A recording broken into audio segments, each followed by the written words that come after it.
Grand Rise, guys and goddesses, titans, brujas, initiates, adepts, occultists, alchemists, star seeds, chaos beings, whatever you may be, whatever level you are at, remember, today is the only day that matters. You are the only one that matters. Because everything from this point is a reflection of you. Welcome to the God Hour Podcast. I'm your host, Papa Lucifer. And this week, we don't get into detox and diet. When we think about these things on a lower level, just like we think about reverting, we think about aspects of shadow work, our intentions can only be implemented as deep as we go into the meat. So when I think about detox and diet, detoxing is to become empty in order for the body to heal. So dieting would be sustaining habits that are healthy based upon the traumas of the things we're not dealing with. The 12 by 12 pattern. You know, we getting into breaking the 12 by 12 pattern down, that my worth times my hours I put in equals what I get. Because that gives us this career-based mindset. We're not approaching things based on doing the work for us to become the reflection. Instead, we're doing the work to sustain the reflection. But we don't get into that this week. You know, we're going to hit you with the God. I'm going to hit you with the God thought. Then I'm going to hit you with that weekly reading for breaking those patterns and understanding those patterns. And then we're going to get into this week's session. We're going to get into patterns. We're going to get into the addiction to the diet. And then we're going to get into understanding what it is to really detox. Welcome to the God Hour Podcast. Stay tuned for the God Thought. If it resonates, allow it to help you allow it to help you elevate. I love you. We love us. Ashe.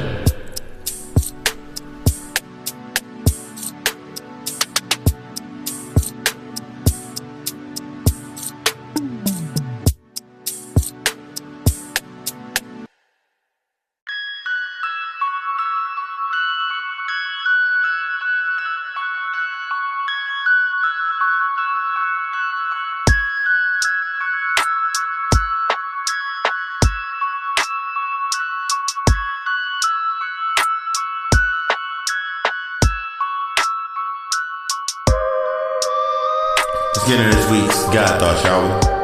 The mind is all in the universe is mental. Hold on to that thought as we get more into breaking that 12 by 12 pattern. When I think about diet, it's basically changing the pattern of what we digest to maintain what is actually the ego. Adjusting the variables in the 12 by 12 pattern to keep the external state in order. Often putting more into others to a sense of sacrifice, which is more going into the aspect of self-loathing. Turning everything we need into basically a career motive. From how we approach relationships, friendships, to our consistency. A diet symbolizes in this context just enough to stay above that line. Old mentalities, behavior patterns because of the trauma. This truly requires detox. Removing the old mentalities and behavioral patterns. Detox is to become empty in order to heal. This is where that line between detox and diet becomes blurred. When I think about that line, I think about the pattern that we haven't realized yet. And that's when I think about that 12 by 12 pattern. And this week, this is what we're going to be breaking down. That 12 by 12 pattern, that cell that we lock ourselves in. And the bars are those traumas, the pains, the things that we haven't dealt with, the emotions that we keep repressing. and things of that nature. And we have to go from career mode to owner mode. We're going from the aspect of being simply a player in the game to coaching ourselves through the game, through owning the game, owning our ring, having that LLC mentality. Welcome to the God Hour. Stay tuned for the weekly reading, and then we're gonna get deep into this session. Yeah.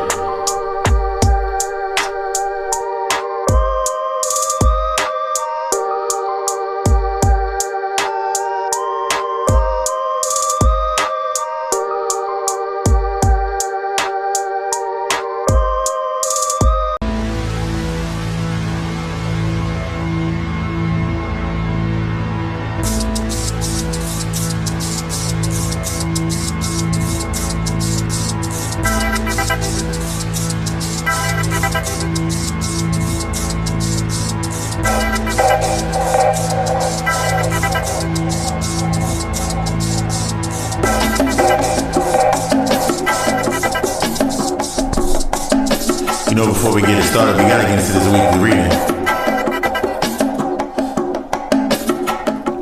I was feeling real spiritual when the spirit hit me real hard.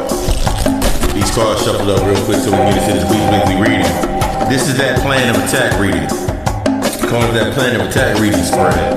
That new life spread. Let's see what the cards gonna tell us this week.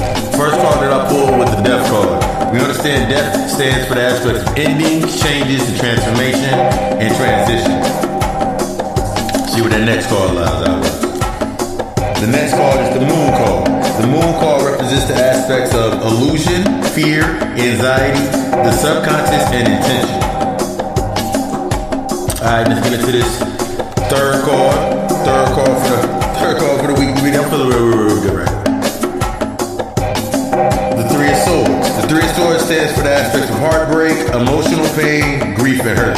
Let's see how that's going to translate into that. The fourth card is the Chariot. The Chariot represents those aspects of our control or our power, our control over the intimacy with our power, that willpower, that success, that action, and that determination, and moving forward. And the fifth card, to finish out our spread, is the Ace of Swords. The Ace of Swords stands for breakthroughs, new ideas, that mental clarity, and that success. Let's get into this reading, shall we?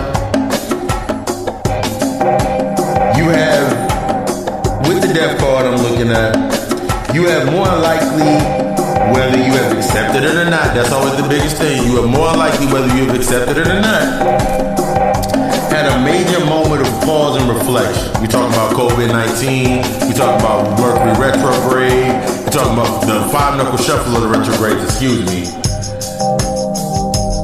You've had a major moment of pause and reflection. The death card represents the end of what has been a major phase in your life. The end and the changing of the views and the things in your life that are no longer serving you in this new transition. In that thought, what your dietary needs were as in an unhealthy manner, in that state of being, was to fade those patterns. That old mindset that you thought was healthy is now unhealthy based on this transition. It may seem difficult, and this is because you haven't used that time best suited to establishing you to be able to see and embrace the new opportunities. Resisting these necessary endings will only result in experiencing the pain both emotionally and physically, leaving you unable to imagine and visualize those new possibilities. And then most importantly, allow you to construct the patterns as they emerge. You're not going to be able to see the pattern that you need to see because you're still stuck within, oh my God, I let go of this and so much stuff let go. This is pulled up in the aspects of the moon card. The moon card represents the fears and your illusions and comes out when you have been basically projecting those fears into your present and your future based on your past experiences. You may be looking at yourself right now like, but I've done this and I'm doing this. I've done the amount of work that you did back in the day based on sustaining that unhealthy habits, them unhealthy things that you used to digest. You were working a lot harder than you thought you were. Remember, you gotta work smarter, not harder. You were working a lot harder than you thought you were. This is the aspect seen after that death card. This shows the scars or the scar. The scars that are affecting you in emotional distress. Rather than dealing with them, you would rather usually push them down into the deep down into the depths of the jungle, deep of the subconscious. Especially now with this retrograde. I keep telling you about that retrograde. Especially now with this retrograde. You have to start understanding that those shadows are now more dense in their appearance. And they are taking the influence on your conscious and your subconscious view. This may be a time of uncertainty. And those views are played out in the state of illusion. That means you may be feeling uncertain about something, but you have to look at it from the aspect of your intuition. Your intuition is about feeling, going through the unknown aspect, not based on that past that came up. Deal with those past aspects so you can actually start using your intuition. Because until then, you're only operating off the trauma. This may be at that time of that uncertainty. Be careful of those old mentalities or old behaviors that led to the complacent decisions. That's the most important part. Be careful when you're looking at those old mentalities, those old things, those old emotions left you in a state always looking back, making you make those complacent decisions. Moving and acting only on the information to sustain. Not realizing the old gotta go. So to see beyond those very patterns, feeding those old things must go. Those old go-tos that you used to feed into, the old spots you used to go to, those friends that you were talking to, that environment that is no longer nurturing you. If it's not nurturing, it's time to let that go. Solve that fucking ego. I can never stress that enough. Intuition is the ability to see beyond while remaining in balance of your emotion.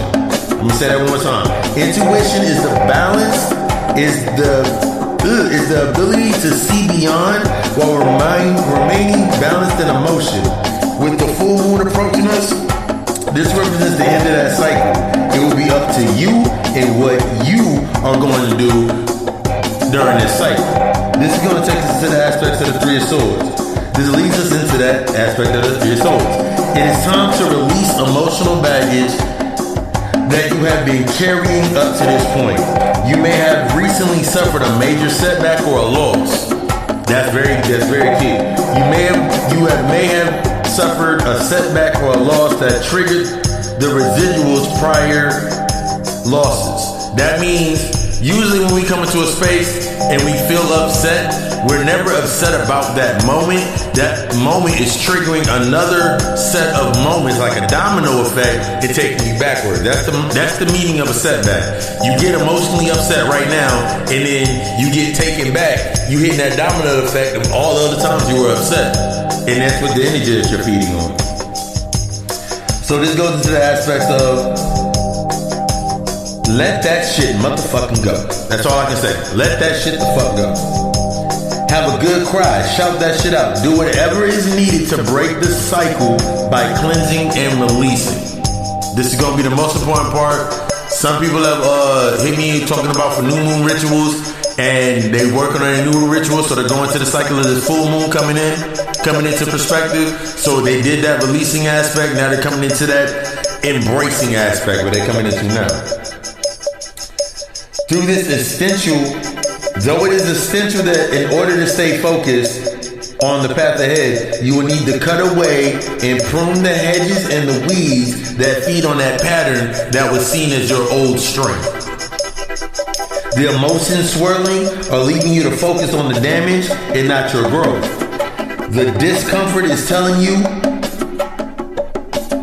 it's time for you to grow. And the clarity comes from the moment of clearing, and no longer staying in that space. That's what you gotta clean. You got it's time to clean house. Death represents transition.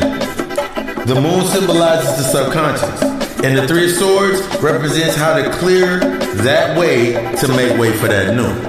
We got one more piece. We got two more calls on it. We got the Chariot coming in the next. Coming in the lead, the Chariot. The Chariot represents no longer taking that passive and hope approach. I see a lot of people, they'll take that passive approach like, oh my God, I have to do it this way because this happened like that. It's time to stop taking that passive approach of hope. Those who set their intents in hope never know what to do after they get what they said they're going to get. Because they haven't built anything outside of the aspect of the hope. They've been put so much energy into that 1%, that human thought, into focusing on that one goal, but they're not looking at everything that's falling out so they can actually go further in their goals.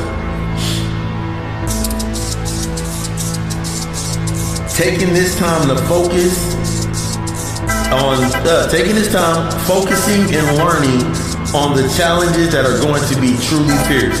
You may be having that feeling being pulled in two directions, to the safety and the unknown. But it's only through that unknown when you break those patterns and groom that willpower to hone in on your true confidence. You probably are noticing that cutting corners in an easy routes are failing in this context, that seem not to be getting anywhere, and the illusion of hope seems to be now formed.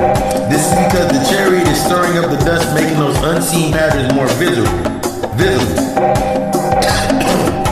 This enables you to draw the boundaries, or you won't be able to do anything but circle back, losing momentum every time you go back. This is that key part, because you're going to be, a lot of y'all run around in a circle and you losing momentum, hitting that setback, and you crying and you ain't releasing because you keep holding on to, you haven't recognized the pattern.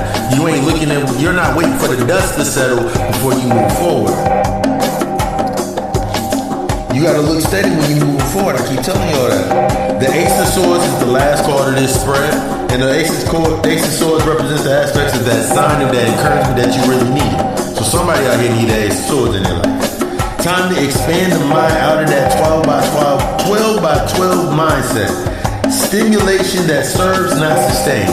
That 12 by 12 mindset that have you searching for things that's sustaining your current situation, even through the pains and the shit and the displease, you're able to sustain it because you know what's coming. It's time to take that stimulation that's serving, getting you out of that space.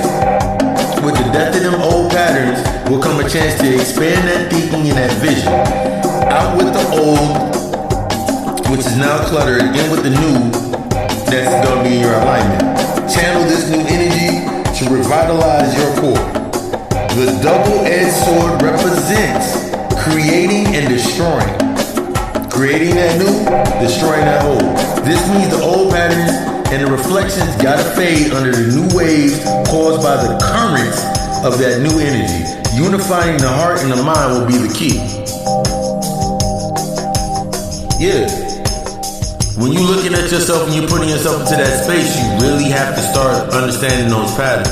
You gotta really stop being addicted to that diet of trying to remain in a space that's survival and existing, and step out of that to expand, to understand the power of that detox. That emptiness is gonna heal you. This spread represents death, and how you do and what you do from this point will impact your rebirth moving forward. You know exactly what the fuck to do. You know exactly what's required. The choice is only on you. The choice is gonna be on you. Remain in that box or bust that shit down and do some real work for your life. This has been your weekly reading with Papa Lucifer. Stay tuned, we about to get deep into this session. Right after first hit from our sponsors. If it resonates, let it take you forward. Use it to elevate you. I love you. We love us. I'll share.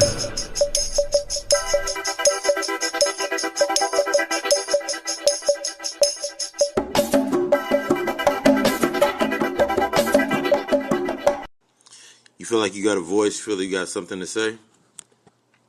Feel like you have something that can move the masses or get everybody tuned in, and you want to bigger audience, whether it can be anything from something like the God Hour or anything from like sports, news, fashion week, whatever it may be. Let me put you on to something. The easiest way to do it is with the Anchor app. Biggest thing about it is free. There's creation tools that allow you to record and edit your podcast right from your phone or your computer. Anchor will even do all of the distribution for your podcast for you, so it can be heard on many other platforms such as Spotify, Apple Podcasts, and many more. You can make money. You also can make money from your podcast with minimum listenership. It's everything you need to make a podcast all in one place. It's everything you need to get your voice heard and get what you feel that's in your heart and enter to your heart out to the masses. If you're interested, download the free Anchor app or go to Anchor FM to get started. Welcome to another episode of the God Hour podcast. Once again, it's your host, Master of Ceremonies, Spiritual Advisor, Papa Lucifer. And the first part segment we don't get into patterns, because that's the main thing. What if I told you that the key is in that? I got that from my the answer's in that quantum type of space, and it's all in the understanding of the numbers of the patterns. What if I told you that all the patterns are all mirrored after a certain pattern? 12 by 12. That's the pattern that all the other patterns are pretty much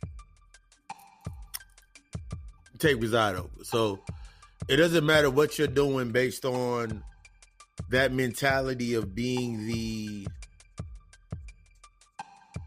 most liked on IG, most liked on Facebook, most liked on whatever, likes, reactions, or whatever. You're still activating on that 12 by 12 pattern. And I'm not talking about the ones that are in that LLC mindset we're going to get into a little later. We don't get into it. But most people are stuck within that 12 by 12 pattern, this cell pattern. That is what leads to the aspects of addiction. That's what leads to the aspects of, remember, this space is nothing but addiction and exploitation. That's what a prison is. It's about exploitation and addiction, what you were addicted to. Patterns create the space where we become addicted. The fear that keeps the people wound up. The entanglements of the engagements. It's all fed with a sense of control. You feel like as long as you're being seen and you're getting the attention, you have control. But I always like to say, not all eyes is good eyes. All eyes are on you, and not all those eyes are good eyes. So when we understand these aspects of patterns, everything that you're doing in the unhealed state, being a player that's trying to get through the game, just trying to make it through with very minimum coaching, and now you're trying to get to that coach status. And when you are coaching others, you're coaching other players based on the game that you've played. We use this aspect when we think about entertainers. We think about entertainers, whether it's be the sport, we'll say sport entertainers in this case. You'll be coaching yourself off of another player's stats, not knowing what fully that they had to go through to get to that point. Not understanding that everything's a reflection of yourself. So when you see these things and they make you feel a certain type of way, it's you stuck within that cell. You stuck within that mindset of no challenges, not allowing myself to go any forward. I stay stuck in this prevalent pattern. I stay in that space of what I basically call career mode. A lot of us are stuck in this career mode, only adjusting our habits. If you're adjusting something, an unhealthy habit, it's still unhealthy. It doesn't matter how much you adjust the habit. It doesn't matter how much you adjust the pattern.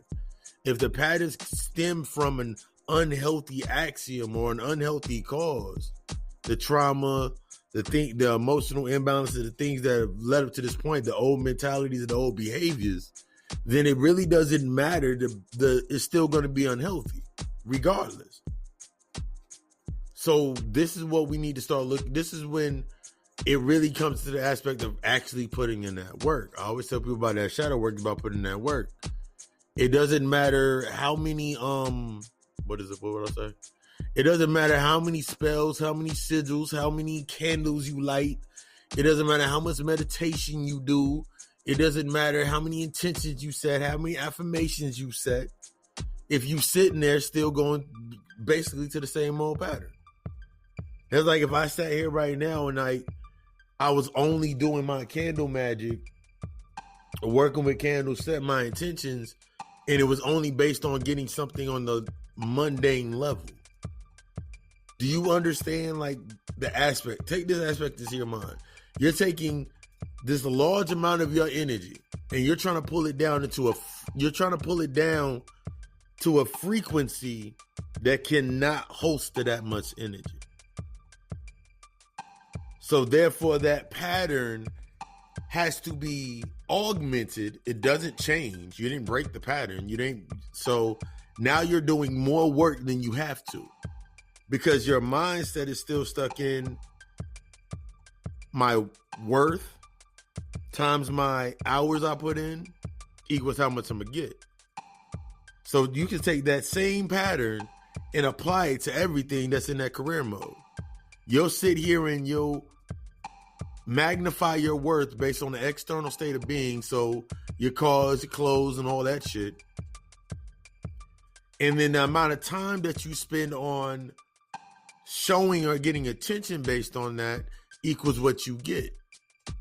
So if I have, let's say, for example, I remember the days I would spend almost literally go get my hair cut. And this before I was getting my hair cuts for like $30 a pop. I remember going to go get my hair cut. It would cost me about $15, $10 tip. So that took it up to $25. I remember going to go to the mall or to whatever shopping place, wherever I was at, and go get an outfit. I remember going to the middle of the mall or going to a certain jewelry place joint in the middle of the mall. Go grab me some gold chains or whatever. Grab me some chains. I'm wearing silver and white gold at the time. Grab a ring and a watch or whatever. Get an outfit. So I spent probably $200 to $350 on an outfit. I probably spent another, wasn't even spending that much because with white gold and silver, I was spending like $500-$600 on jewelry. With the diamond cuts to make it look like it was in the thousands. And then I would go out into the world. I would go out into the illusion, fitting the illusion. I literally spent 2 to 3 hours of my day becoming Calvin. You know the nigga from GTA? I literally spent the day running around fitting into this outfit based on my worth, trying to boost my stat points of my worth, and then add that to the time that I took, and I thought that I should get something out of it. At the end of the night, I really wasn't doing it for anything. Like, I'm going out for what? I'm going out, and then I'm spending that same pattern.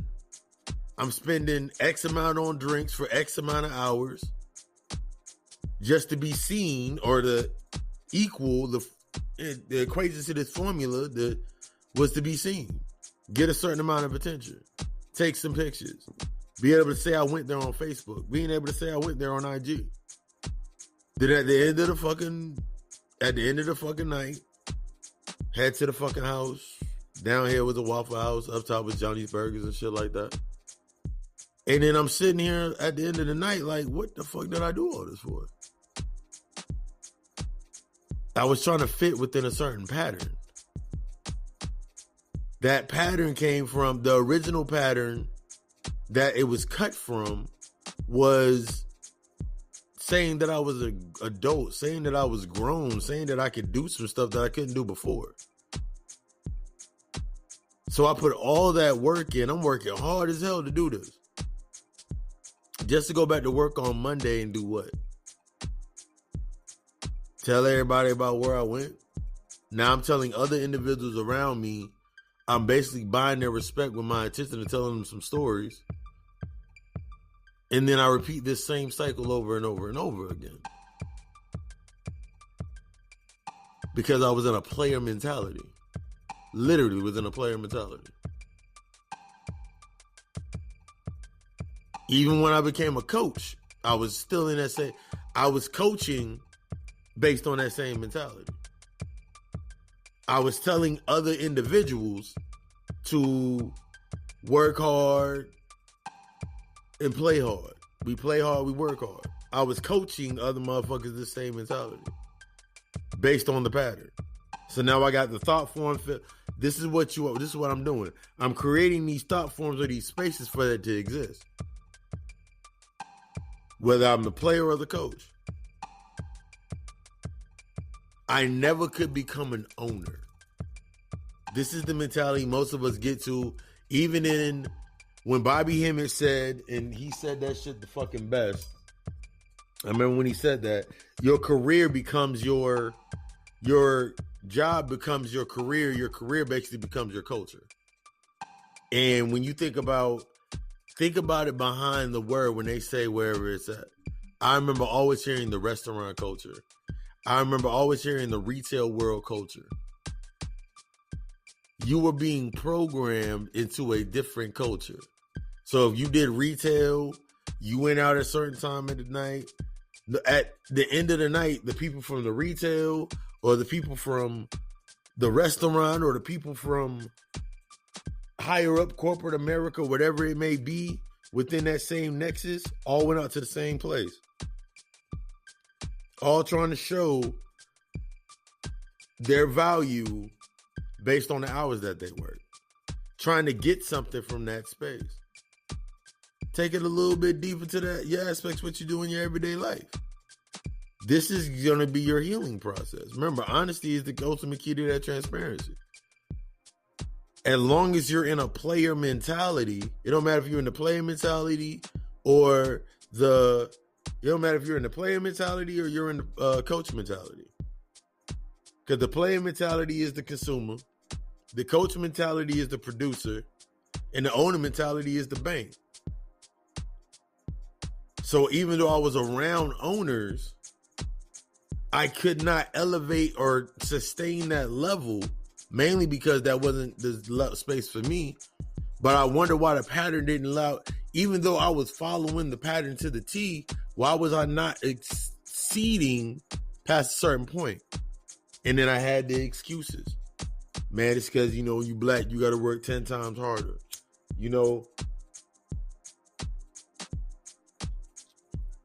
That's how it's always been. Man, when you black, you got to work 10 times harder. You got to work 10 times harder, look 10 times better, and be 30 times smarter just to be able to stay in their position. That was those are those bars in that 12 by 12. So my entire time I'm judging my worth. A lot of us judge our worth based upon the work that we do to sustain our outside image, that external state of being. Most of us try to keep the external state of being in a certain level in tandem to us. That way we never feel like we out of place, or we're always in the right place. So you think about this aspect whenever you're truly start doing your work, when you're doing your shadow work. A lot of that shit you start realizing don't even fucking matter. Some of the first things that you read, holographic universe, it says this shit ain't real. So why do you still act as it's real? That's your ego, your identity. You got the intellectual property, but most people like to stay in a certain space where they don't have to be tested about going further because they're still within that 12 by 12 mentality. They still within that cycle. You can tell a lot of individuals are still within that cycle because of how they move. A person in that 12 by 12 mentality, that pattern, they're always never ahead. They're always reactive. Their productivity is actually reactivity. They're not being proactive. You can have all the answers right there in front of you, but if you're not opening up your eyes to look at them, how do you use them? I use the example of, every month that your rent is due by the 5th. Some people it's by the 1st and they don't allow you to get to the 5th. It's a late fee. You know what your electric bill due. You know when all your bills are due. You feel me? But if you're stuck in that 12 by 12 mentality, you never learn how to save. You never learn how to budget because you in that, as long as I work this many days and this many hours, I'll have this amount of money. So I never have to worry about really investing in savings. Remember, it goes savings. Remember, when the mindset for when you're getting paid is whenever you get paid, savings, investments, then your bills. Savings, investments, because those investments become your assets. Those assets pay your bills. So that's the mentality of an owner. Most of us are in a mentality of sustaining an external state. So you become addicted and then you call yourself cutting back and you're like, I'm going to cut back on this or I'm going to cut back on that. So you cutting back on one thing, but then you increase it on another. So let's say, let's use an example. Let's say you want to save for a car. All right. You set your budget up to save for it. You're saving about about 300 a month, 200 to 300 a month. We'll say 300 top off. You're saving 300 a month. You save 300 a month for 4 months. That's 1,200. Go another 4 months, that's 2,800. So 8 months strong, you saving $300 a month. You got $2,800. You feel me? You got $2,800. Now you've been hoping. This is the main part of that pattern. You've been hoping to save enough. So you set your intent based on hope. Now you got the money for the car. But this is the key when you're hoping on an intent to get something. When you put someone's power into the hope based on the intent, everything that comes up that needs to be taken care of, you don't take care of. So you said you wanted to get a car in 8 months. But did you remember that you didn't have a license? Did you remember that you didn't have car insurance? Did you remember that you had a couple, you got to go, did you forget about that $2,000 note bill that you got to drop to the lawyer to get that stuff taken off your record so you can go get your license?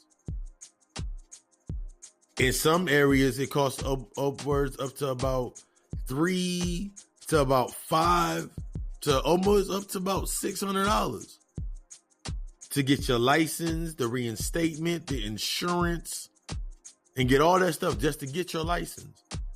So we're looking at the 2 bands that you had to drop towards the lawyer, and we're looking at about another $600 for getting everything reestablished. That's $2,600.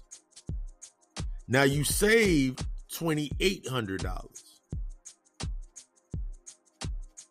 So from that $2,800, what you got left? You got $4. You got $400 saved up left over after you did all that. This is if you're in the owning your responsibility, the LLC mindset, breaking that pattern. For most people, you'll go out and you'll go find someone to go put the car in their name and you'll make the payments, put the insurance in their name and you pay them a little bit of money and a little bit of bread on off top. And then You didn't even think about it. Here's the first wave that you didn't think about. That's a cool little move. If that's what you got to do, by all means, go ahead and do it. But there should always be an out. See, the 12 by 12 pattern, that 12 by 12 pattern, there's no way out. It's a locked box. You locked into it. So, okay, cool. Let's just say you took that $2,800 and you took the money there and you paid the little fees and whatever. They got the insurance for you so you didn't have to pay that much. And you pay the $2,800. Now you paying the car insurance and you paying the car note. But you have to think about it like this. In 8 months, you saved $2,800. $300 a month. Your car payment's $250 and your car note's $250 and your insurance we'll say is $130 because you got a deal. So $130 plus $250, that's $380. So that's $380. So that means you need $80 more a month to sustain making sure that's getting done. So you make a couple more cutbacks and you make that $80. You get that $80 good. So now you pay off that $380. You're doing that every month. You're doing that every month. You're dropping $380. You pay the car off. Now, whose name is the car in? See, that 12 by 12 pattern, it don't have an out date. So you spend all this money, you done paid off the car, and now what? Now you got to take the next process to save up the money to get the card and to go get your license so the car can get transferred over to you. So now you didn't drop down. Now you paying $130 a month for your insurance. This is give or take. You paying that $130 for your car insurance every month. But now you feel like you paid off the car note. The car note ain't a thing. You pay off insurance. This is where people get locked in an old pattern, an old cycle. You feel that since you've done it for so long that it's okay. They didn't say anything to you, so it's okay. So you continuously do it. Old pattern, old behavior. So now you riding around, you say the car paid off, you got insurance on it, you ain't worried about nothing. Let's say you get pulled over.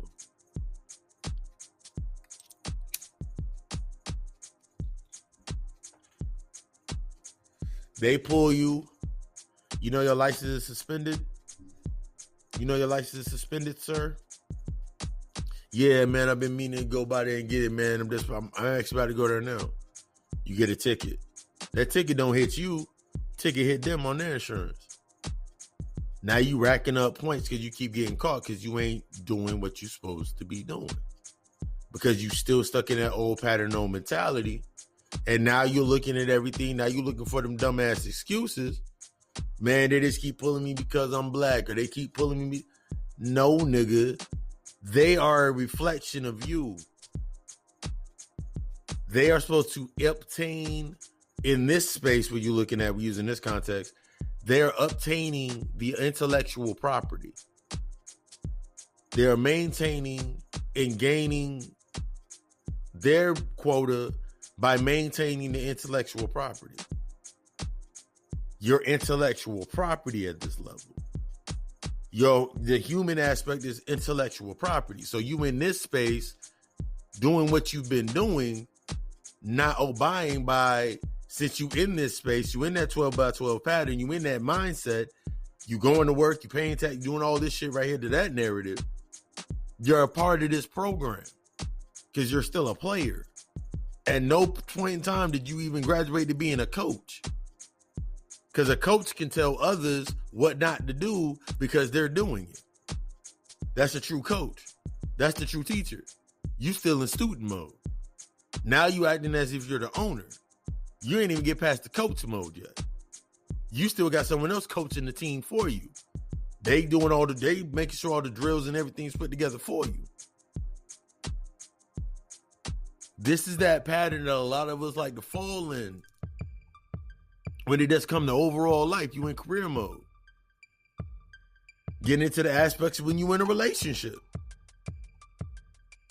Same thing with a relationship. A friendship or whatever it may be. I was listening today and I was on my IG and brother Ben X, shout out to the guy. He made up a post he posted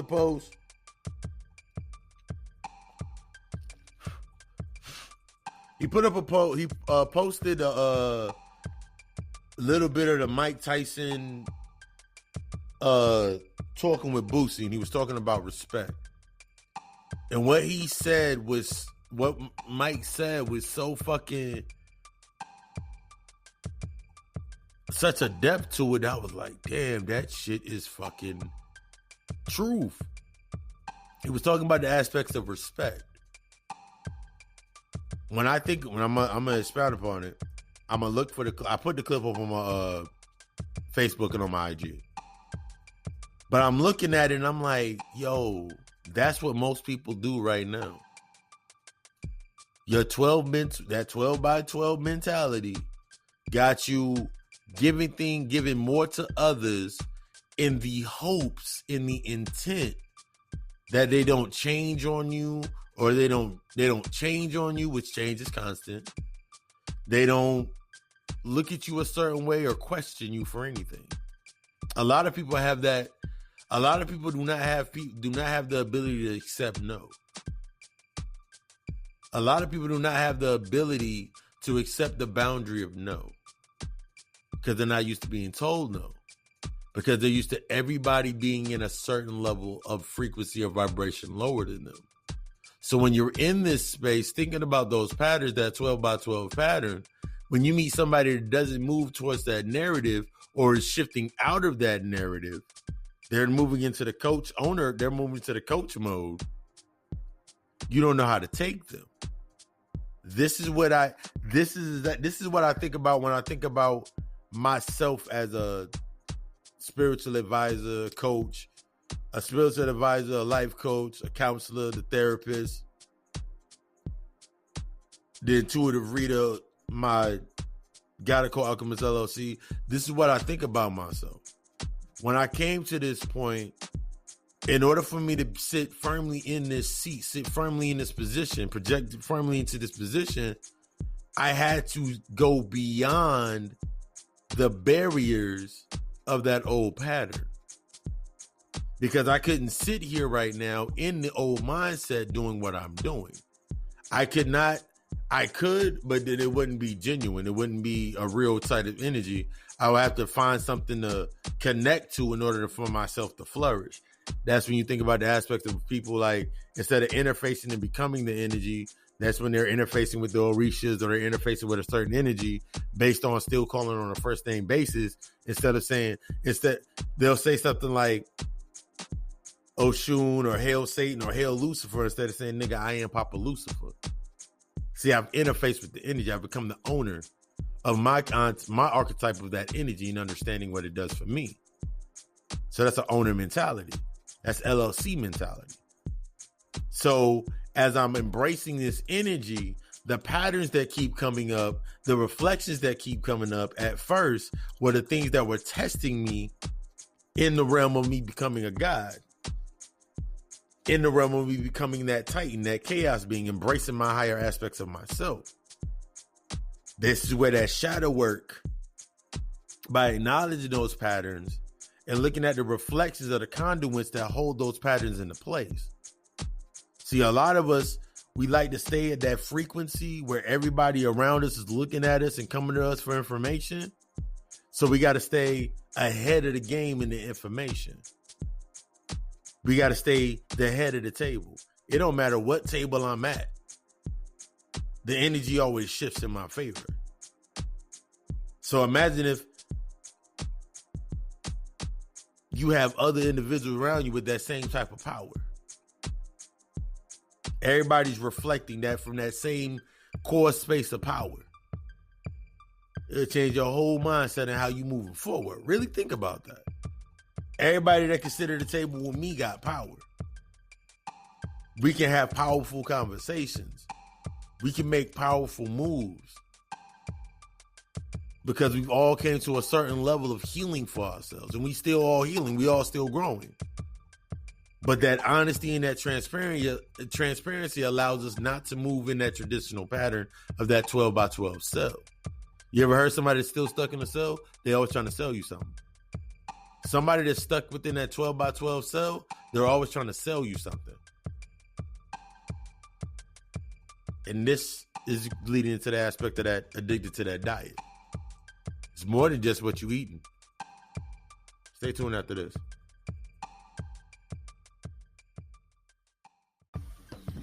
I had to flip that tape over real quick. But we're going to finish that off. The aspects of that old pattern, that old mentality, we become addicted, those addictions. We become addicted to the exploitation of that sense of control. And this is where we become addicted to what the diet is, what our diet is.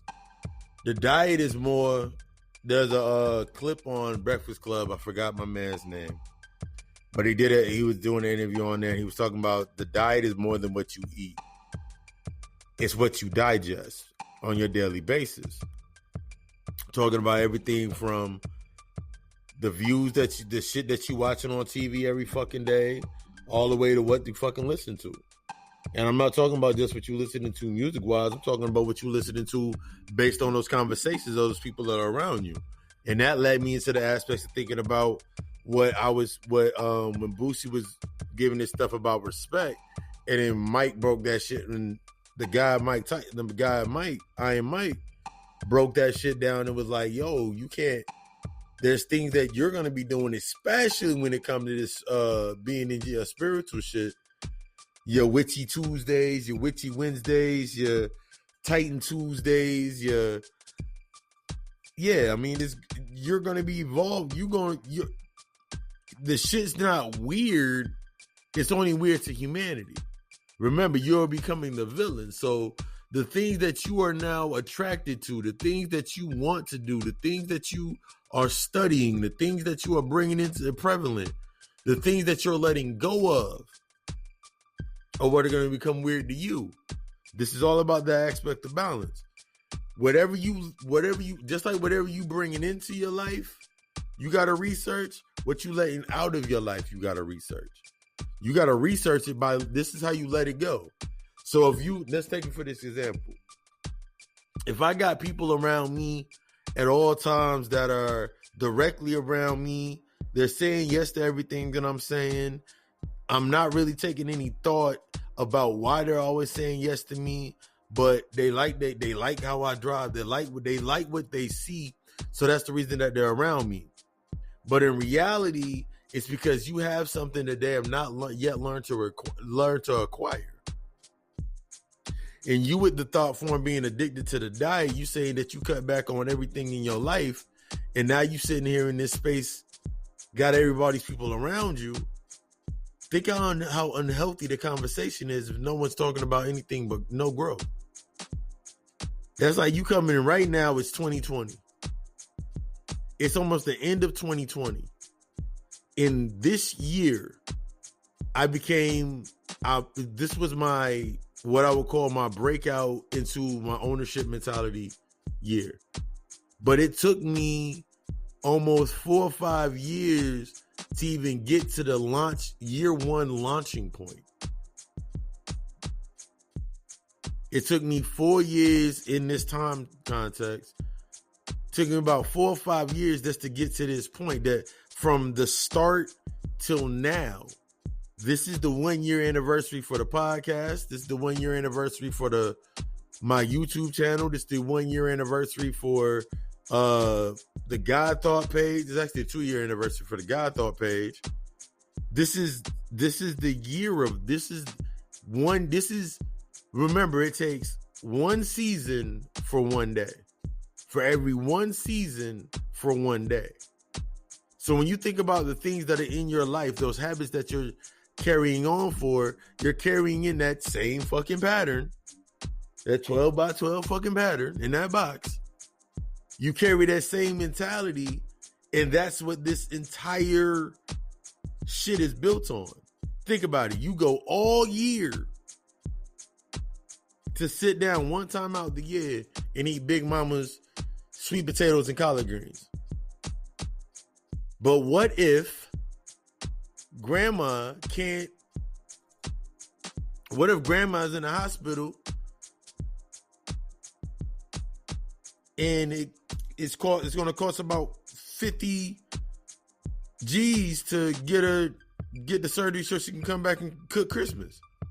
How many people around you can actually put together $50,000? They can't even put together $50,000, let alone $1,000. So this is when you start thinking about the mentality of what you're addicted to. You cutting out shit every fucking month. You cutting out shit every fucking month, but you still in the same position. It's because you're not replacing it with anything. And then you didn't research why you cut that shit out in the first place. That shit came into your life to show you your old mentalities. That shit came into your life to show you that your old patterns are obsolete. If you're still going through the old mentalities, the old hurts, the old emotional distresses, the emotional imbalances, staying in that space, trying to keep that shit together, and you stressed out and you tired and you worried and you feeling defeated, I got one thing for you. That shit's supposed to happen. I'm going to tell you why it's supposed to happen. Because it's showing you that the old mentality is not working anymore. You're in a different space now. You've seen different shit now. This is one of the biggest things where I tell people you need individuals around you that are challenging you. In order to get to know them, you really got to get to know yourself. In order to be on that level, to have that conversation with them, you really got to know yourself. That's that honesty and that transparency coming into that. I wake up after meditate and elevate. When I do the meditate and elevate, I do two separate pieces. I do one for Facebook and I do one for IG. I do it on purpose now because it's two different levels of information that I'm putting out. So basically the stream behind it is, if you follow me on Facebook, on the Facebook, I'll put my IG link with everything. So you can tap into the IG. If you're on my IG, I put the Facebook link under there so you go to my Facebook. I'm crossing the content. That's stepping out. The more content that I have, how can I turn 2 pieces of content into 4 pieces of content? It's the hustle mentality. Dane broke that down so many times, and I'm using that because that's the first thing I had in mind. That's that Shango energy. But Dane brought that, like that's that hustle mentality. But I've shifted that same mentality of when I was hustling and grinding. I've turned that into to maximize my alignment, because I'm already in the position because I'm already abundant. I'm already in the position because I'm already prosperous. I'm already in the position because I'm already have that wealth of that knowledge, the wealth. I have that light. I have that energy. My energy's charging. So all I'm doing is maximizing being in this position. This is the being of and not a part. So I can take them 2 pieces of content, 1 piece of content from Facebook, 1 piece of content from IG, and I can turn it into 4 pieces of content, because it's going to be shared to the Instagram user from Facebook. They're like, damn, I ain't see that part. So that's 2 pieces over there and 2 pieces over there. But I only did 2 videos. This is the mentality of understanding when you're starting to do your diet. The reason diets do not work, and I stand behind diets, I did that when I was doing the personal trainer joint. It doesn't work because you're only doing it to fill a certain space or to take away from a certain space. So I'm taking away from carbs. I'm taking away from the carbs. I'm taking away from meat. I'm eating less of this, eating less of this. So I'm gonna drink more water, and I'm gonna take more pills, and I'm gonna do more of this, and I'm gonna work out 2 times out the week.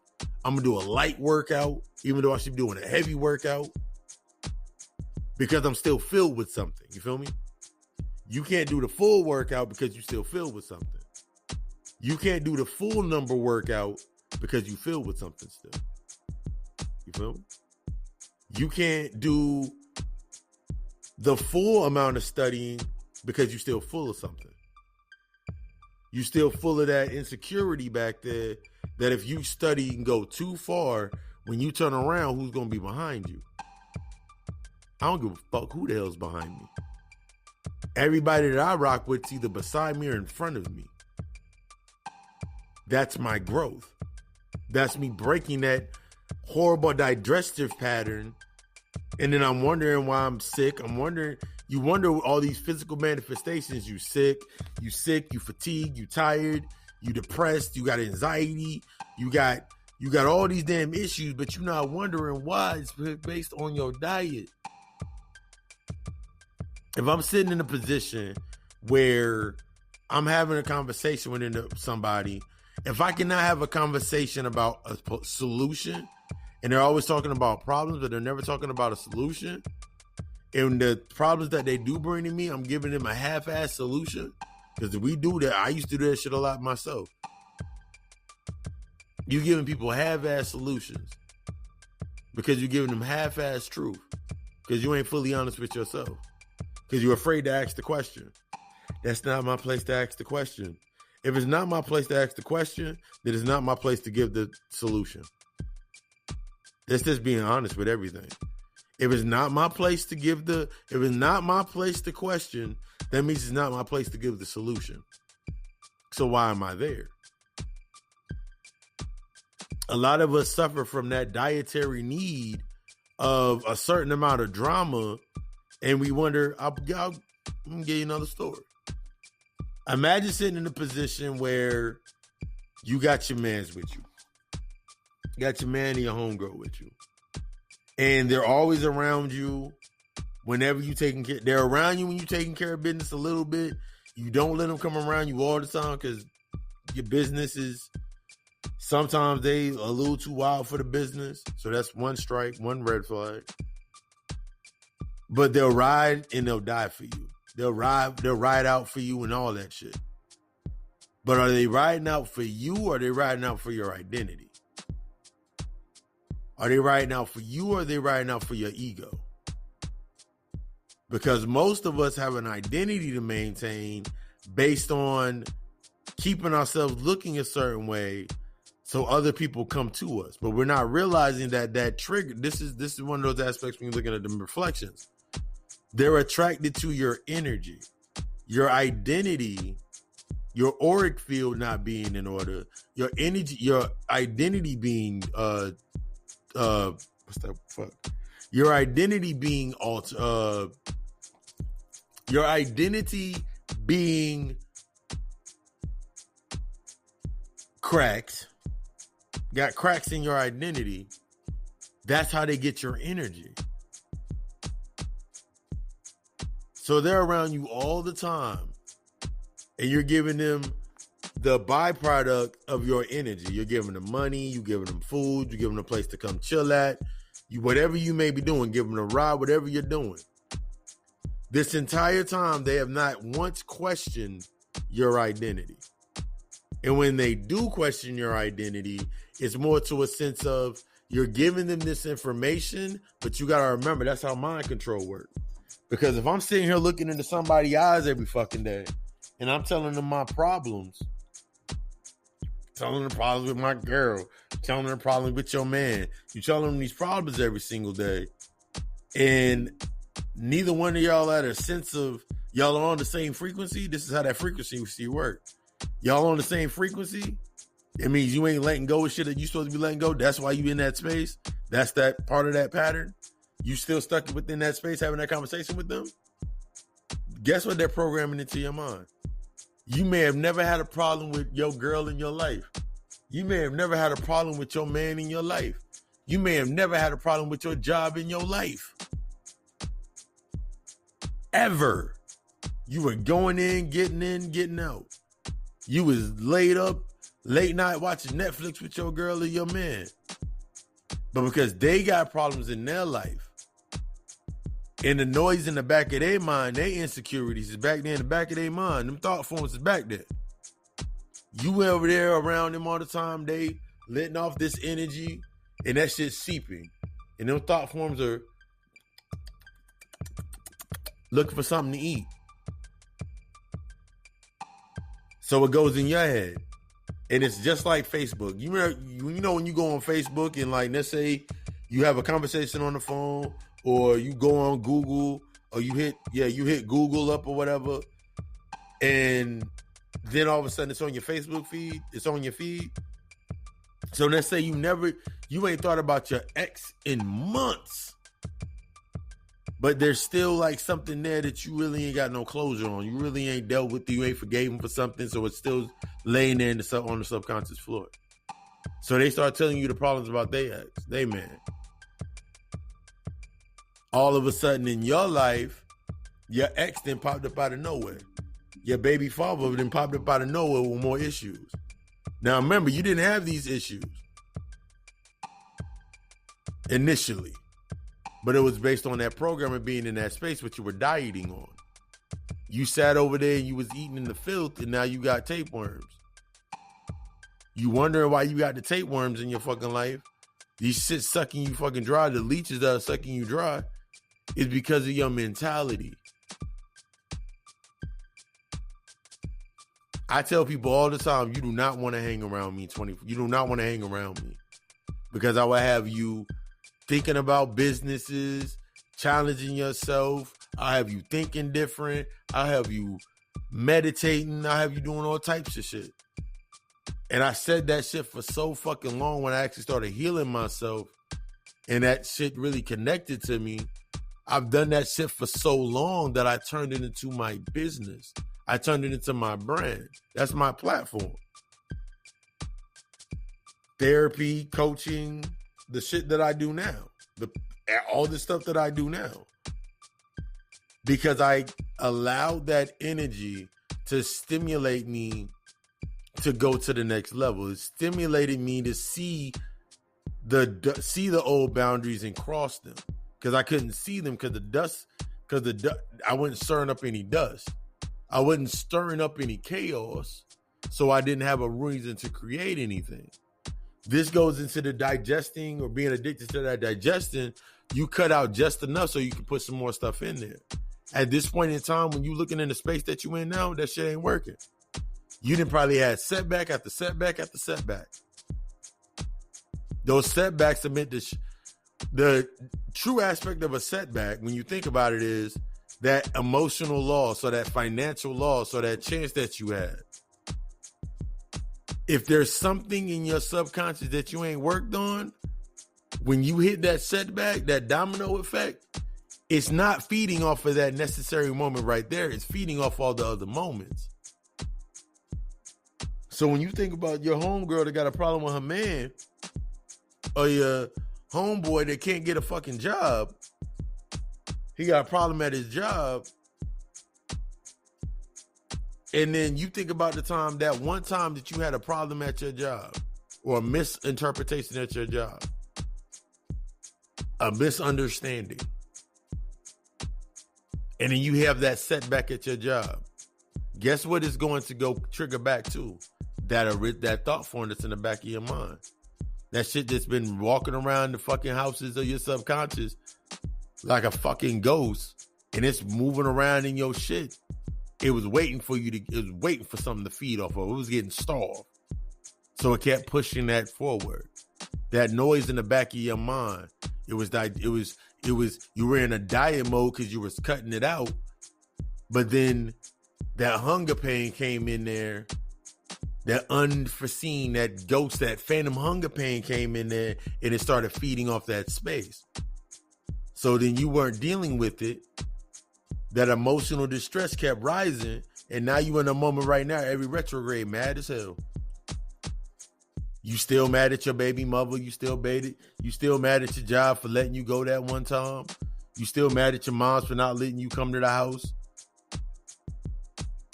You still upset because your mom did something and she didn't do something for you, but at that in the aspect of where you at, like you didn't. So you feeding off these old stresses. So you dieting.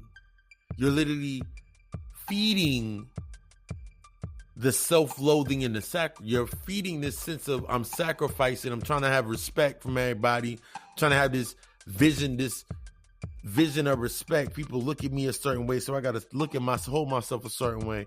But you doing external shit to maintain that shit, just to look like you doing what you think that you're doing, but you're putting more work into the image than work into the purpose. You're putting more work into the image than actually building that core. So now your core weak. This is where you see a lot of individuals, they physically look okay, but they function in crackheads. And I'm not saying crackhead in the sense of doing drugs, but they're functioning crackheads. They're functioning crackheads. They're functioning within alcoholics. That means they're drunk off of their power.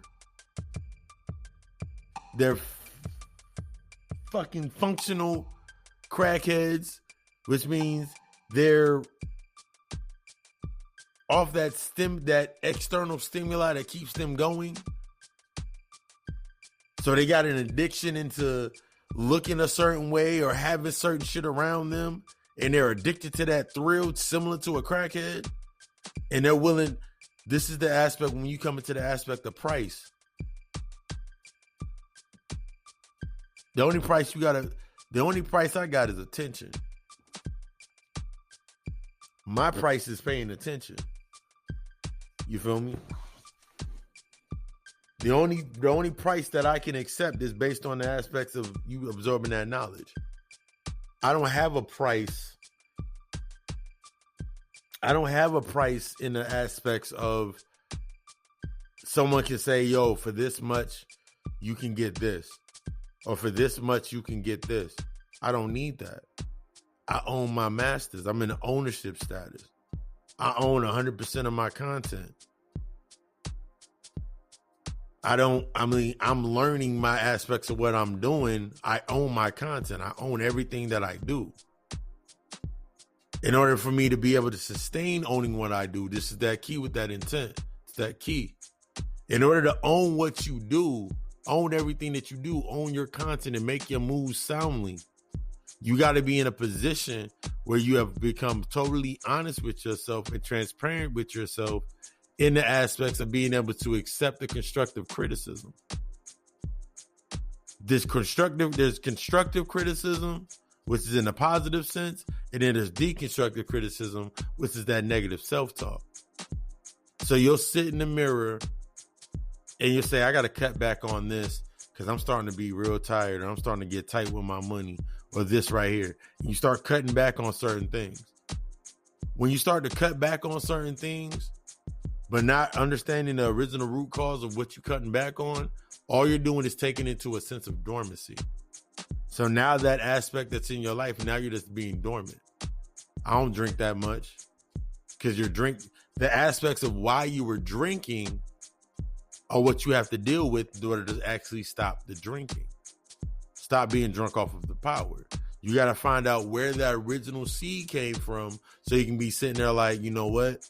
I no longer have to worry about needing everybody to think I have a sense of control of everything.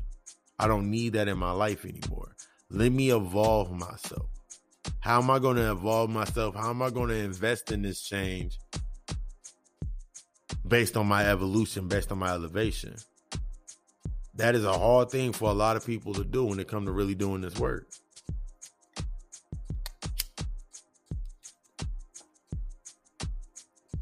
To anybody like that watches my lectures, every one of my lectures goes into the aspects of shadow work. Every single lecture.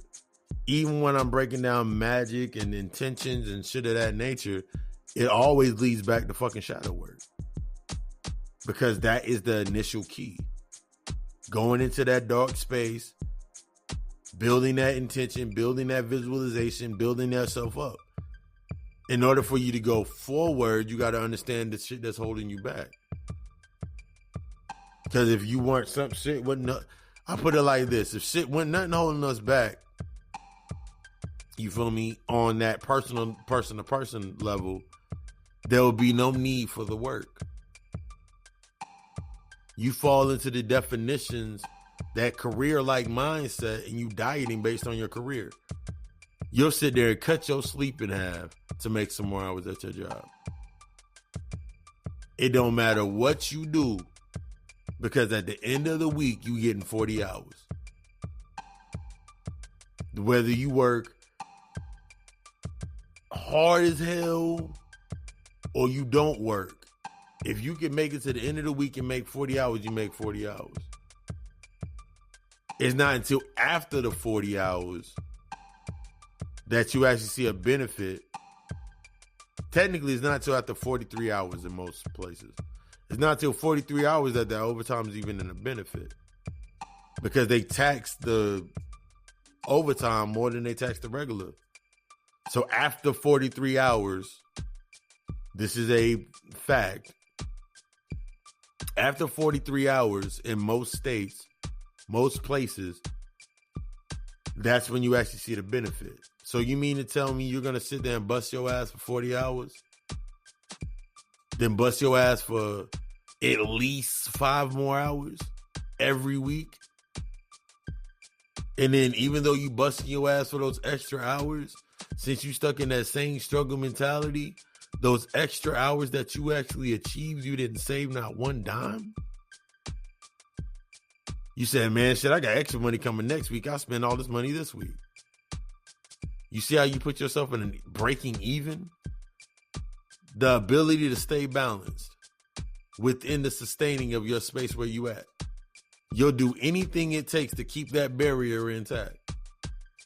I remember when I was working and I was making like 50 hours a week, 50, almost 60 hours a week. And I remember one of my brothers, one of my homies was working with me. We were making the same amount of hours every week. But I noticed after about the 5th or 6th week, we called it March Madness because it was during a promo at the job we were at. We called it March Madness. But at the end of about like the 4th or 5th week, I saw fatigue in him. I'm still ready to get it. And I remember one time we were sitting there after work because we had to wait for the manager. We had to be 2 of us in the building with her. And we sitting there waiting. And he was like, yo, man, I done been out every night this week. Man, I should have listened to you, man, and been straight to the house.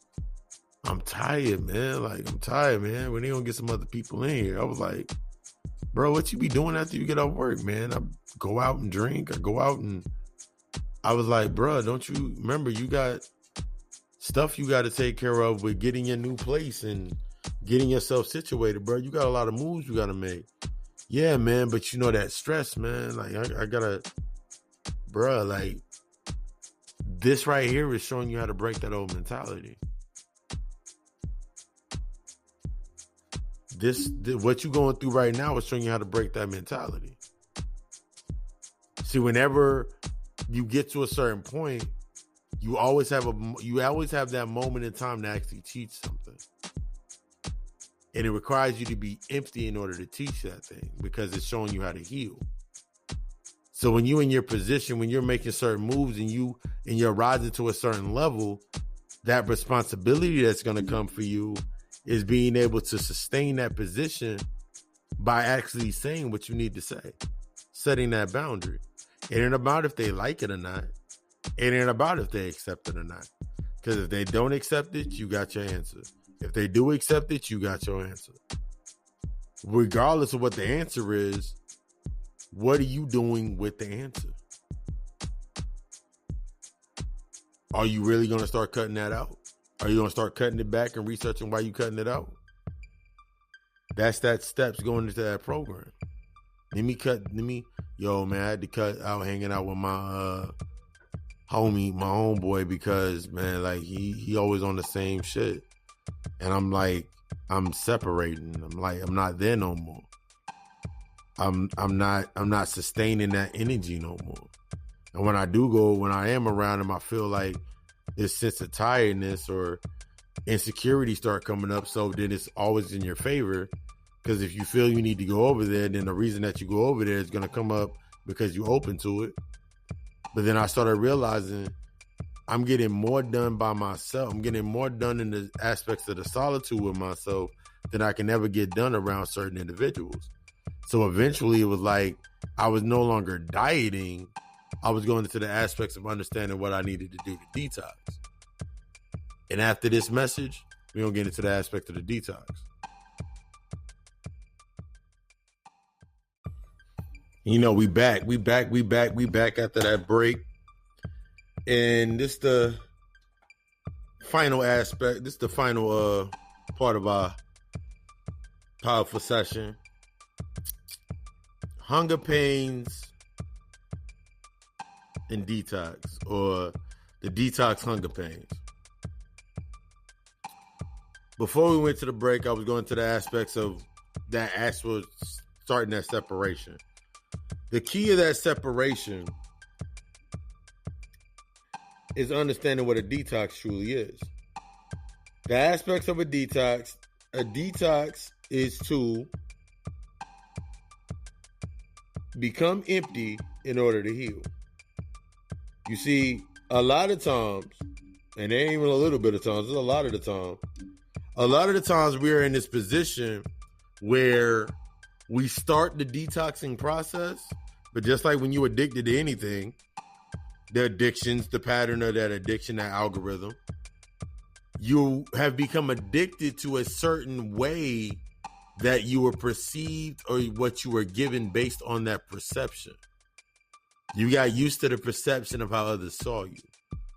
So when you actually start doing the work to actually start stepping back, you start doing the work to actually say, you know what, that's not me no more. And you start looking different. You start feeling different. You start having more energy. You start having more in-depth conversations. You start questioning things. You start having more honesty with yourself. This causes a void, that void. The larger that this void becomes, the more hungry your ego is going to get.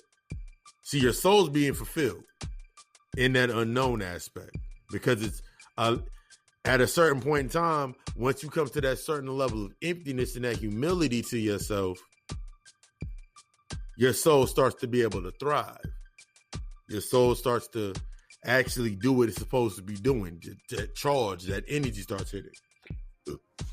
Those hunger pains are the sounds in the background, as I readjust myself, are those sounds in the background of the very old mentalities and behavioral patterns. Remember I told you about the setbacks? So one big thing I remember when I did my first fast, it was a 40-day fast. It was with my homegirl. She was like, I was like, sure, I'll do it with you. We did a 40-day fast together. And our fast only consumed of basically mine. I was like, yo, now I'm just doing water. I'm just doing water and fruit. I'm going to do water and some fruits. And mainly, I was doing water, tea, and mainly fruit. My tea was slightly, pretty much unsweetened. And I remember sitting there in that position, and I remember my first fast. It took me back to my first fast. That was actually my second fast. My first fast that I took, it showed me what I could survive without.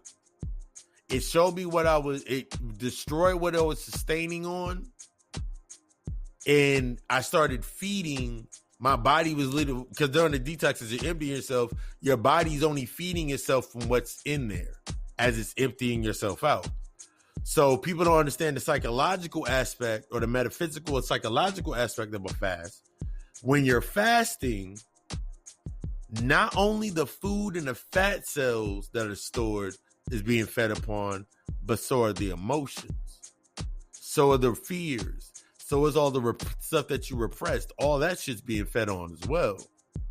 All that's coming out in them fat cells. Them fat cells are starting to pop open.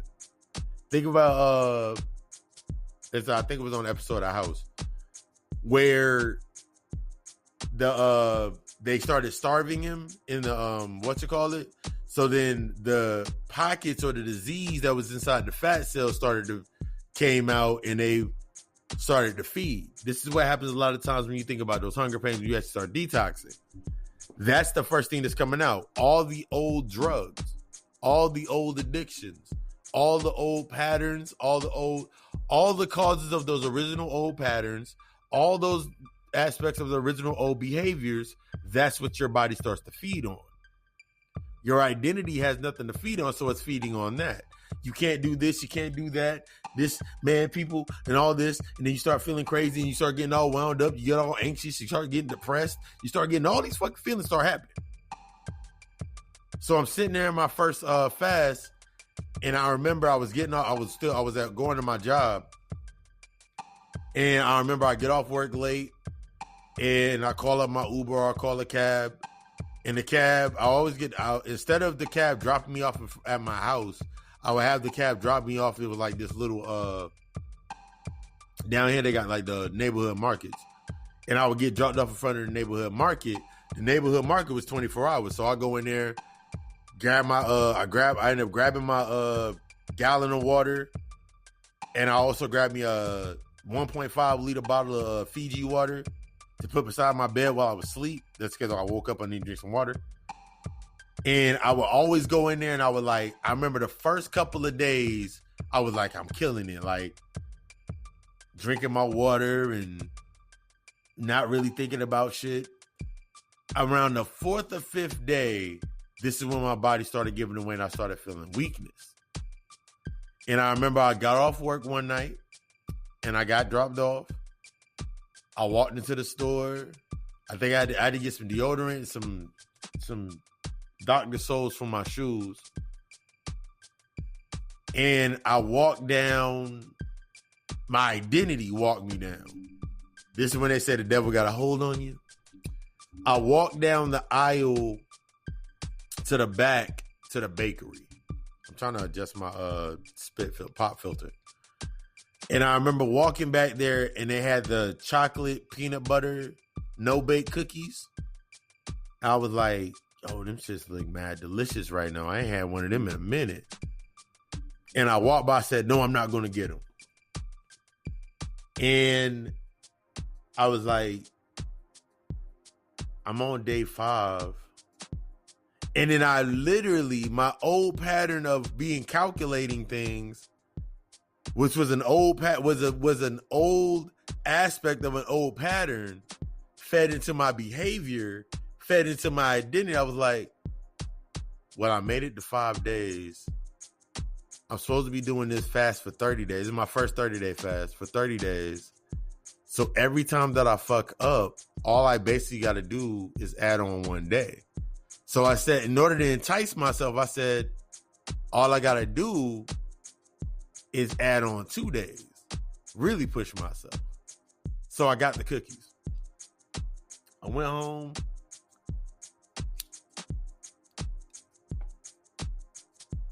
I'm in my room. I'm sitting there with the cookies. Ate a cookie. Like, cool, I can eat one. What's the date on these? Oh, these shits don't expire for like another 3 weeks. So I can eat one cookie now and then put them in the back like a what you would call a treat for like a prize for myself. And they've eaten that whole thing of cookies within that. I was off the next day.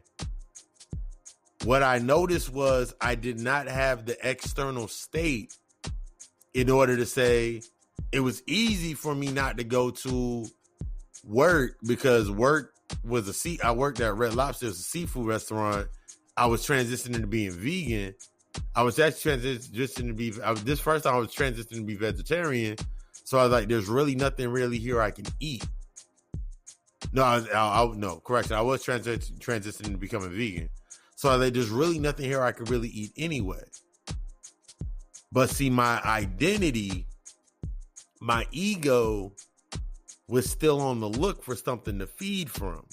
That's that hunger pain.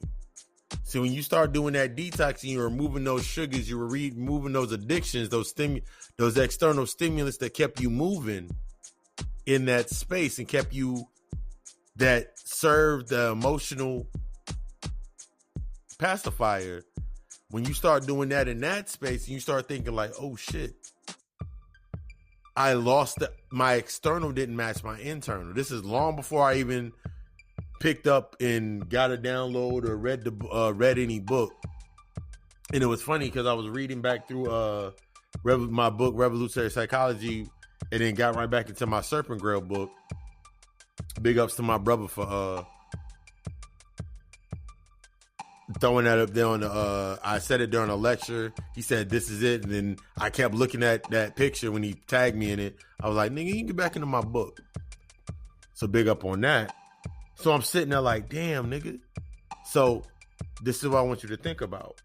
When you start detoxing, when you start actually becoming empty, the first thing that's going to come up is those emotional aspects that you haven't dealt with, the distresses, the things that fed those old patterns and the old mentalities and the old behavioral patterns. So then when you start looking at your environment is matching the old mentality. Your environment is matching the old behavioral patterns. This is why it's important to research what you're letting go of as much as what you're putting into yourself. Because everything that you're putting, remember, everything's a reflection of you. So take it for the example of, for most people in this aspect of, we got to do this to get ahead and we need all these plans. If your mindset is literally detoxing from spending all your money, and you're learning how to budget, so you're going away from the dieting of budgeting and you're detoxing, that means you're taking yourself all the way to empty. That means you're not spending any money at all. You're in a space to where you got everything. You're not spending any extra funds. This when we do this in a detox, when you're doing a financial detox, I call it a financial detox. You're not spending any extra funds on the extras that you usually do. So you're making sure your rent's paid. You're making sure your bills are paid. You're making sure there's food in the house. Even when it comes to that, because now you got to set yourself into the tone of, what food am I bringing into the crib? And am I going to really feel like cooking it? This is when you got to be honest with yourself. It's okay to go grab, like for me, like later on this week, I'm going to go grab my, I've been back on my salad game. And I make my salad look real sexy. I put fruit in my salad, and I'm going to get some strawberries if the strawberries are still out. I'm going to get some strawberries next time. Or one of my favorite types of salads, I take like the field greens in the sesame ginger dressing or the Mikoto ginger dressing. Give me some glazed almonds or whatever, and some peaches and some mandarin oranges or some grapes. Make me a big ass salad. So I discipline myself like, okay, cool, I'll make this salad. The salad ain't shit. But that was after the detoxing. See, after you do your detoxing, you become empty. What are you refilling yourself with? Everything that you should be filling yourself with should be challenging you to go to the next level. My discipline is fucking crazy when it comes to eating. I literally only eat between 12 and 7. And between 12 and 7, I may eat once or twice. But I make sure one of those meals are larger than the other. So like, let's say if I make a big ass salad for lunch, you feel me? I make that big ass salad for my lunch. Then I'll make something small along with one of my smoothies. Like I'll finish off one of my smoothies for my dinner. So now I'm not worried about having to put together some major ass meal, and I have more time to do works, attend to my works. This is the key when you're shifting and you're now finding new stimuli. The stimuli now matches, since you're going through that detox and you're healing yourself, bring yourself into that space of healing. Now when you're out searching for things, it's things that are on that new frequency. See, for most of us in that aspect, when we start looking at the things that are based on our old frequency, we get tempted. Our identity, our ego makes us tempted. Man, I can go over there because I know how to handle it. I can sage myself.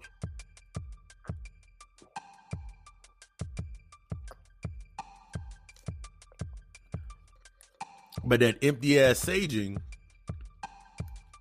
that you did to clear out some negative energy, you didn't even think about it. What intentions did you set that day? What intentions did you set at the beginning of the week? You set the intention that you said you wanted to become more prosperous and you wanted things to open up for you on a higher road. You wanted that in the aspects we talking about higher enlightenment and when matriculates down. So I want to be more in line with my abundant nature. I want to be my royal, abundant, wealthy, prosperous nature. So you set that intention in the beginning of the week. So now somebody hits you up from back in one of those old conversations telling you about problems with their job, whatever it may be. It don't matter what it is. They hit you with that. Now they say, yo, can we hang out? Can we chill? I just want to get it off my chest. Now that thought is now programmed into your mind. Remember, see how it always goes back? Now you've had a hunger pain since you've been detoxing. That hunger pain was about to lead you to what the heck the next aspect was supposed to come out based on whatever physical manifestation. So now you gave that hunger pain a thought form to connect to. So now that thought form is connected to that hunger pain, and now you in that space. But now you're in that space and it's not feeding you the way it used to feed you. So now you got to find something to cut. You feel me? You got to find something to kill. You got to find something to cut or to add to that, an additive or a preservative, so you can deal with being in that space. It don't matter if it's alcohol. It don't matter if it's an outfit. It can be everything from alcohol to an outfit. Just for you to fit, just for you to keep the image up in that space that you still could feed from that space. But your intent was set on being more connected to your royal, abundant, wealthy, prosperous nature. That's what you sent out. So now that you're in that space that you know isn't healthy for you, that energy starts to come down. See how that trickling down that frequency funnel starts coming down? So now you feeling guilty because you could be at the house studying or at the house chilling out. Now you feeling guilty. Now you feeling shame. Now you feeling ashamed because you like, I know I shouldn't have came out here. I should have listened to myself. And now all that energy based on your intent that you pulled down is now feeding into that space. Now this individual or place or wherever it's at is feeding off of your energy. It's full of negative. You're the only positive source of energy for something to connect to. See, everybody else is dispersing energy. You're the positive force, so you're connecting to the energy. Now you go home. You forget the sage because your mind's not in the right place. Your mind's not in your discipline. Now you went undisciplined to sage yourself when you knew you should have saged yourself, and you go lay down in your bed. Now, the next couple of days go by and don't shit really change, but now you feeling off. You feeling tired. You feeling lethargic. You feeling real anxious. These are the same aspects that happen into a detox. See, when you're going through a detox, the key of a detox is when you go back to, well, when you come back into regular stasis, your body has reset. So you go through that 10, 20 day detox or whatever, you take like a 5, 7, 30 day detox. That's when they say after every detox, you got to be careful on what you're taking back in. So they say drink water on that first day. When you coming back off your detox, drink water, eat something real light. But you went and dived into some damn drama again, some heavy shit. So now you feeling the effects of going into that space. Now you're in an overload. Took your body back into shock.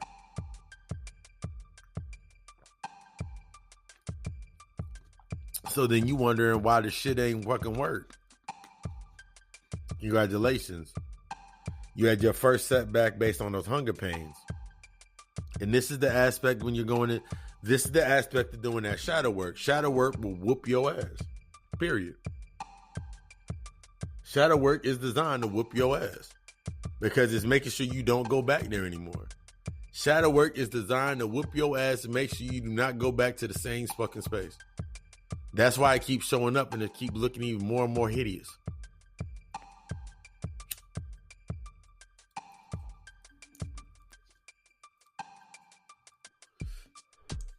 So this is what we think about. This is shifting your mindset when it comes to the aspect of detoxing. Because detoxing doesn't do anything similar to detoxing and dieting. That line can be blurred based on what you're putting back in your body after you do it through the aspect of the detox. After you went through the hermit phase, what are you putting back into your space? What are you allowing back into your life? Everything that you should be allowing back in your life is just like when people say, yo, man, I would love to be vegetarian and vegan, but that shit, veggies are expensive. Veggies are not that fucking expensive. Let me tell you this shit. Fruits and veggies are not that expensive. The thing that makes being vegan expensive or being plant-based or any thing of that narrative that taking on this higher aspect, this new lifestyle, the thing that makes it expensive is when you go to Sprouts or Trader Joe's or Whole Foods or Walmart then stepped up a little bit or Food Line and whatever the place you go to that has a vegetarian, vegan section, and you spend more money on the quick shit rather than learning. This is another aspect of when you go into your research. Sometimes we'll take our information, we'll take this information in. Sometimes we'll take information in only to sustain the space that we were at. This goes all the way back to that 12 by 12 mentality. You can't come into this detox with that 12. You can't come into this detox with a 12 by 12 mentality, but by the end of the detox, that 12 by 12 mentality is going to be in shambles. I remember, and this takes me all the way back to the story about aspect of the detox. Sorry, I forgot and it came back.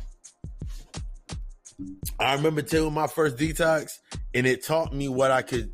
It taught me what I could sustain. It taught me based on what I could know, what I could survive without. The first detox taught me what I could survive without. So when it came to that 40-day fast that I did, detox fast that I did, it showed me what I needed to sustain. It showed me what I could use to. It showed me exactly what I needed to sustain. Through both fasts, I think that the 30-day fast in like in September of 2018, I did the 40-day fast in, I want to say March of 2019. And in between both of those fasts, I was like at 275, but I didn't, it was weird because I didn't look it. I was at about 275, 280. By the time I was done with the first fast, I was down to I was down to probably a good 190. When I did the 40-day fast, because I was doing the fruit and I was going to the gym, because I was sustaining by doing fruit and smoothies because I was going to the gym, I got to 190. I got to about 190, 185. And then after that, regaining the muscle, I got up to about 215 on solid.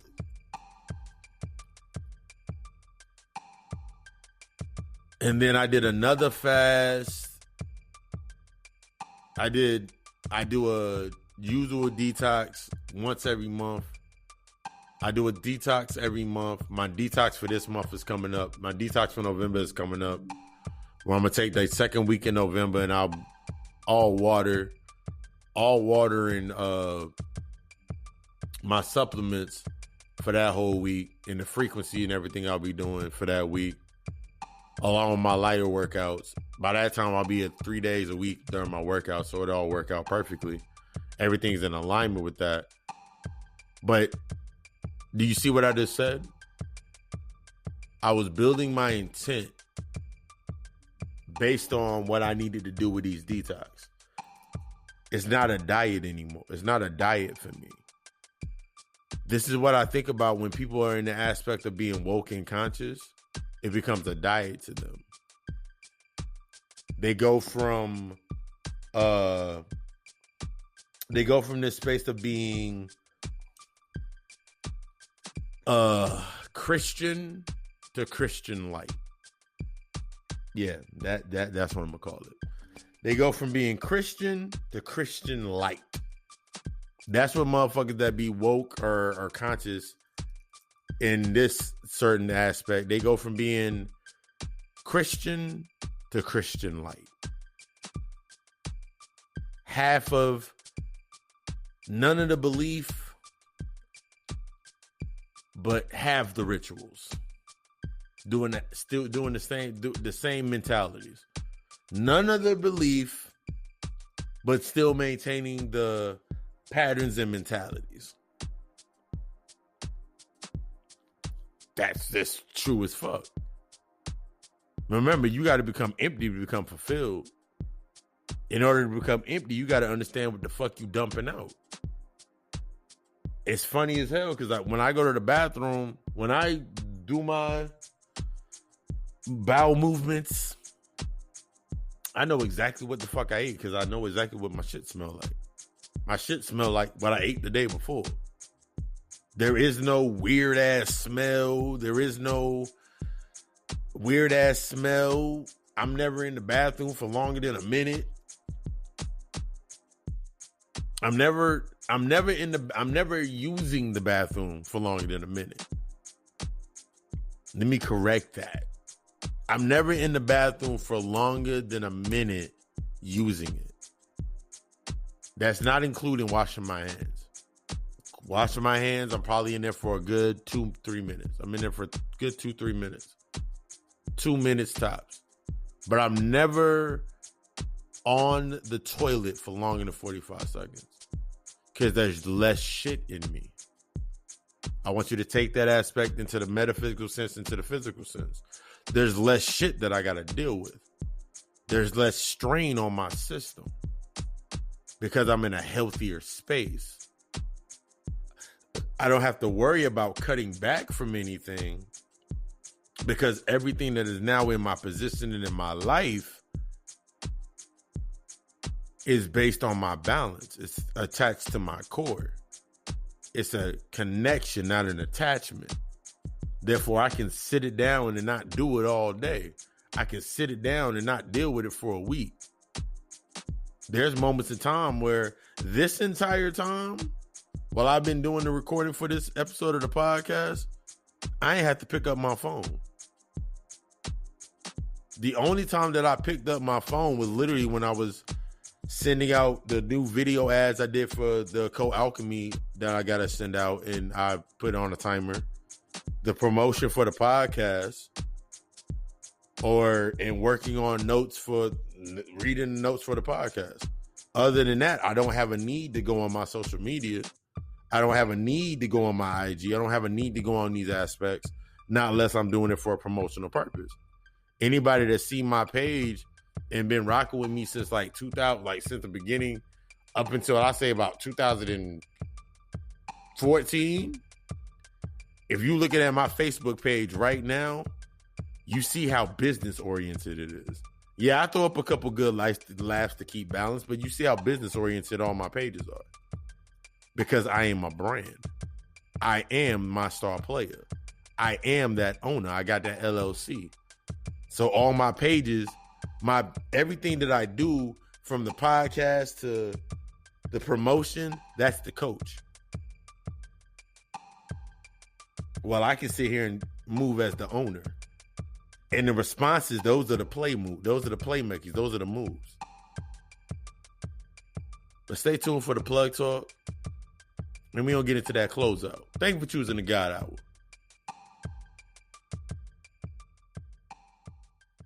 You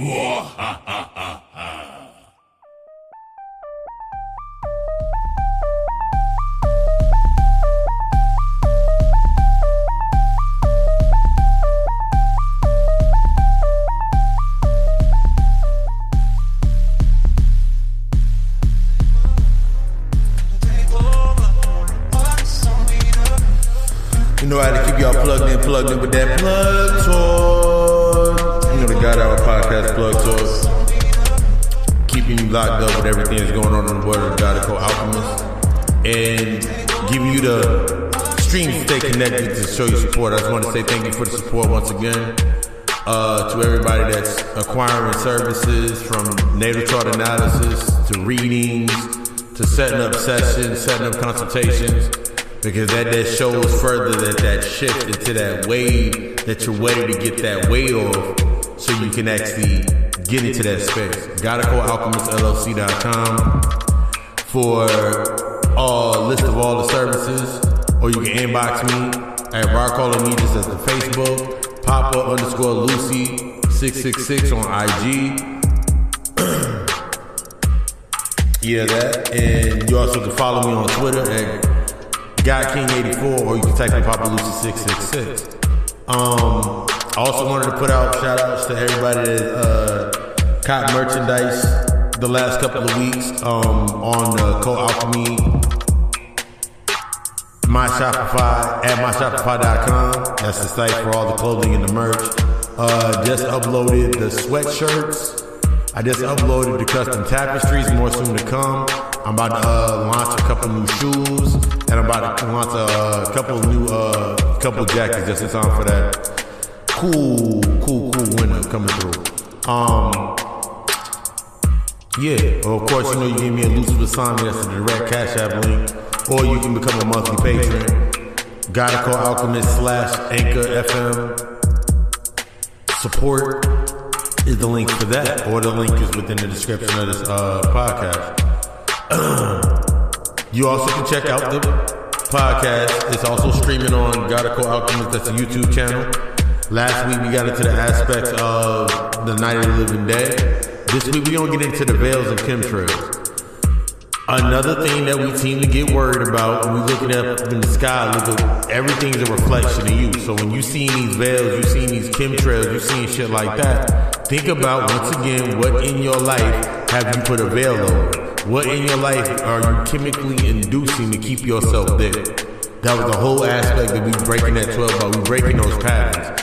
We gotta realize that the pattern, what the pattern is, realize that pattern is that 12 by 12 cell in order for us to shift out of that cell. That's the key aspect. Like, you gotta do the work. That's the main aspect. You have to do the work.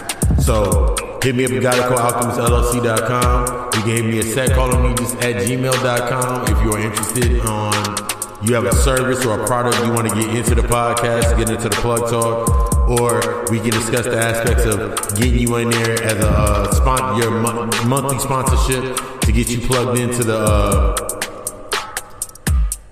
mid-roll segments in between the podcast, in between the segments. Or if you have personal questions you want to ask about those same things, readings and whatnot, hit me at PapaLucy666 at gmail.com, or always you can hit me at 910-777-7708. Yeah. There's no excuse. You feel me? There's no excuse. There's no excuse once you become the owner. There's no excuse once you have that LLC mentality. But you gotta break that 12 by 12. Yeah. Stay tuned for the closeout. I love you. We love us. Thank you for choosing the God Hour podcast. Ashe.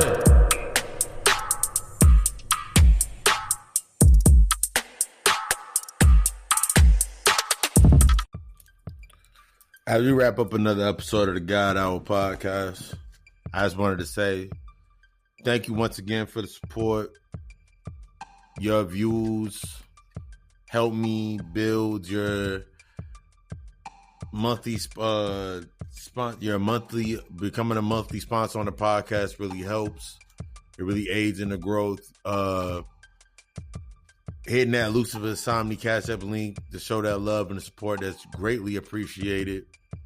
Cause that helps me be able to grow and put out there. Like, it helps me stay within the lane that I'm in. This is fun for me. I don't have to worry about doing anything else. I can be 100% focused with that mentality because I have a product. This is all about the impact. I wanted to end this with I was watching a brother Ben X on my IG, and he was talking about the 12 by 12 mentality. And I took it and I wanted to go deeper into it. So that's why I've been broken down the Detox and Diet. And how are you impacting your life? What is impacting your life and how is it impacting your life? This is going to help you be able to break that pattern. This is going to help you be able to break that mold of where you used to be to where you're going to go. If you're listening to this, of course, on a Tuesday, tonight, 7 p.m. Eastern Standard Time, we got the After Hour Show, the God Hour Show.